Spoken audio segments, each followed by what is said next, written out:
Mohammed, you are live on the air. Go ahead and present your question to Rabbi, sir. Oh, assalamu alaikum. Wa alaikum assalam, Rabbi. How are you? Baruch Hashem. Yeah, I had a question about Micah 5:2, where I heard some Christians say on a debate that, oh, that shows that the Messiah is supposed to be everlasting because it says Mekedem Olam or something of that sort. And also, in Son of Man, he's given Falach. And some Christians say in Daniel 7, the Son of Man is supposed to be worshipped. So I want you to touch on the word Pelach. Oh, yeah. What's your name again? Muhammad. Muhammad. Oh, I thank you very much, my dear cousin. And, together, you and I, side by side, here in Jerusalem, will welcome Mashiach together. You're a very sweet man. Thank you. You can hang up now, Tony, for your answer. Thank you, Mohammed. Thank you so much. Thank you so much. Yeah. He's right down the block. He's so let's go through this. So, Micah, so just so you know, Micah 5:1 in a Hebrew Bible is Micah 5:2 in a Christian Bible. They're the same passage. And what is germane is the very end of the verse, and that's the text ends, well, first the beginning of the text, and you Beisechem Afrato, you're the least of the thousands of clans of Judah, but from you will go forth a ruler in Israel, okay, which is talking about Mashiach. Now, this is very critical.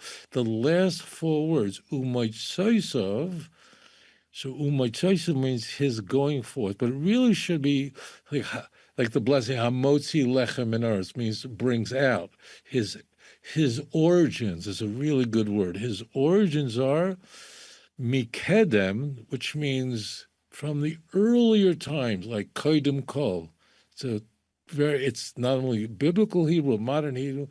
So Kodem, like for instance, as an example, if you're standing in line in a supermarket and someone cuts in queue ahead of you, right? So you say, Ani Kodem, I'm before, I'm first, So Kedem means I'm before, okay? And then the last two words are Mimei Olam.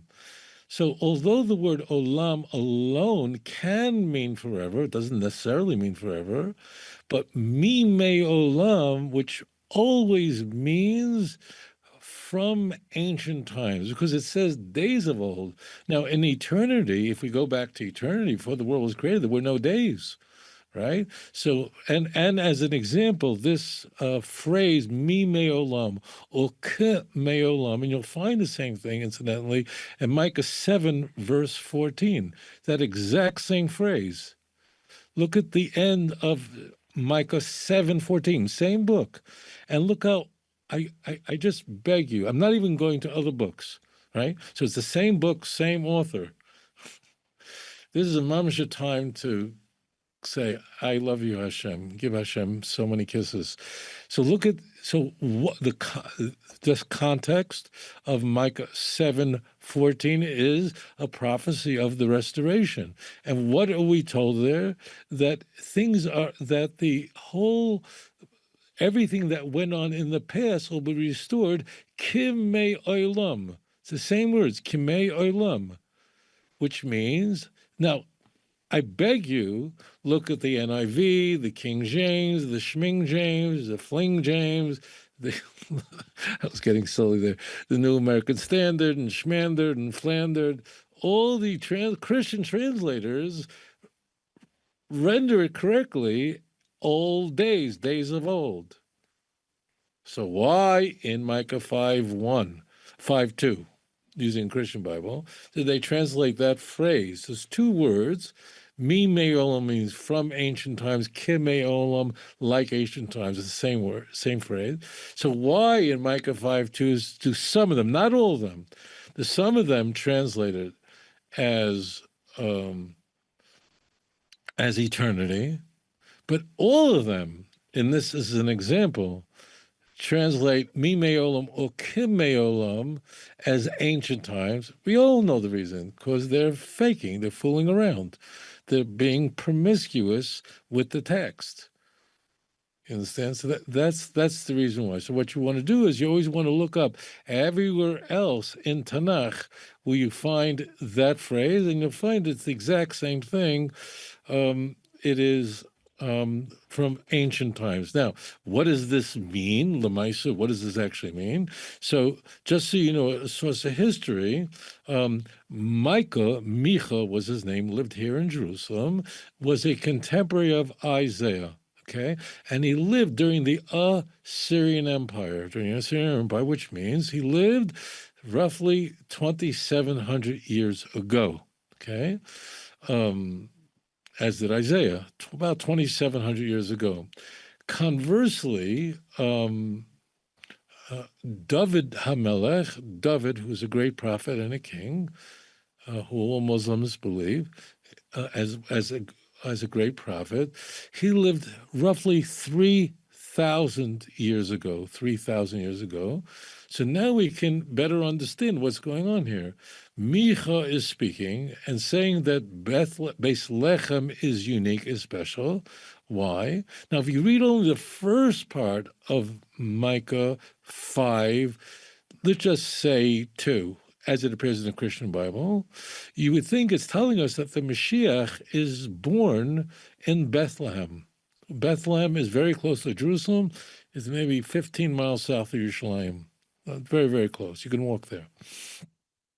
But it's that last phrase at the very end that tells us that it's not talking about that he in the future, the connection between the future Messiah and Bethlehem is that the Messiah will be born there, but rather Umoitsoisav and his origins. What is the connection is Mikedem. I mean, again, Micah lives 2,700 years ago. So Mikedem means from old days. What old days are you referring to? David, because David lived 300 years before Micha. See, it's so simple. Follow? Now, what does Matthew 2:6 do? This is a very big problem for Matthew. These words, Umoitzosev Mikedem Imei Olam, is a very big problem. And I beg you, please look it up for yourself. You'll see that actually it's changed by Matthew, and Matthew actually changed it, takes it out, and rather changes it to, and he will be a shepherd over Israel. I'm not kidding.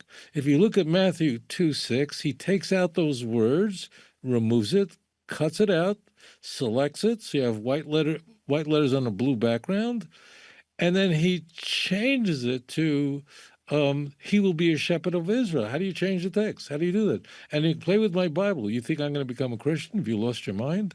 So this is very, very important, okay? So he removes it. Your other question was related to Daniel chapter 7, verse 14. Guys, hit that like button, subscribe to the YouTube channel, go to Rabbi Singer's channel as well, and also don't forget his 2-volume book set, Let's Get Biblicals, Volume 1 and 2. The audio files are available, but the CDs are not, but they're available on his website. The MP3. Let me say, I want to just one other thing Go for ahead. you guys. Listen carefully. Pay no attention to that man. No, listen to me. It's so important. If you believe in the work that William is doing, that we're doing here, whenever you watch any of our videos, please like it and please share it. It's very important because it really affects the algorithm so that our videos are spread around. So really it's very, very important that whenever you see a video of William, a video of mine, it's very important to like it. I hope we like it. Yeah. But if you do, don't just pass it. Just make sure you like it and make sure that you subscribe to channels because it really has a very big impact on spreading Torah throughout the world. It's very, very important. You should really go through our videos and make sure that those videos that you haven't liked yet, you do like them. It really has a very, very big impact on spreading this message. Anyway, shalom. Yeah. And commenting on them also helps generate views as well, so it kind of refreshes them on the system. So, Rabbi, thank you. Great show, and we'll see you, Hashem willing, same time, same place next week. Shalom, everyone. Bye. If you enjoy this channel and the content, and it has changed your life, or perhaps the life of a loved one or a close friend, would you please consider supporting this work? You can click this link and it'll take you directly to my website with a donate button. Or there's a Patreon link and a mailing address for snail mail if you would prefer. If you do donate, please do me a favor and leave me a phone number where I can contact you and thank you properly. I hope you all have a wonderful 2025. Shalom.